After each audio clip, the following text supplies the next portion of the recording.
हुज्जतुल इस्लामुल मुस्लिमीन रईसी ने अपनी गुफ्तगू के दौरान दहशतगर्दों के साथ मुकाबले में इराकी कौम की कामयाबियों पर मुबारकबाद पेश करते हुए कहा, मौसल शहर की आज़ादी दहशतगर्दों की शिकस्त और मुसलमानों के दरमियान दहशतगर्दी के खात्मे की नवीद है। यह अजीम फतह आलम इस्लाम के लिए बड़ी कामयाबी है। हरम के खुद्दाम का ये जुलूस अज़ा रोज़ा मुबारक हज़रत अब्बास अलैहिस्सलाम से बरामद हुआ और माबैन अल हरमैन से होता हुआ रोज़ा मुबारक इमाम हुसैन अलैहिस्सलाम में पहुंचा, जहां इमाम हुसैन के हरम के खुद्दाम ने भी अज़ादारी में शिरकत की। हरम अमीर अल मोमिनीन मौला अली अलैहिस्सलाम ने ईद उल मुबारक की ज़ियारत के इख्तिताम पर वादी सलाम और इसके इर्द गिर्द की शाहराहों की सफाई और धुलाई का काम मुकम्मल कर लिया।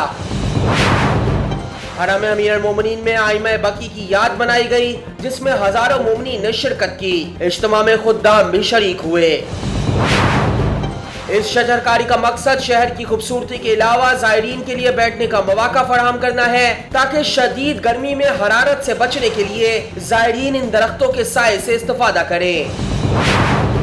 करबला मुकद्दसा में जारी इमाम हुसैन अलैहिस्सलाम एयरपोर्ट की तामीर का सिलसिला जारी है। मुकम्मल तामीराती मंसूबा संग बुनियाद से लेकर 24 माह तक पहली परवाज की एयरपोर्ट पर लैंडिंग है, जबकि संग बुनियाद 23 जनवरी 2017 को रखा गया। हरम इमाम रजा के मोहतरम मुतवल्ली का कहना था, महरूम और गरीबों के लिए अरबईन का पैगाम निजात की उम्मीद और जालिमों के लिए जुल्म और सितमगरी के खात्मे का पैगाम है।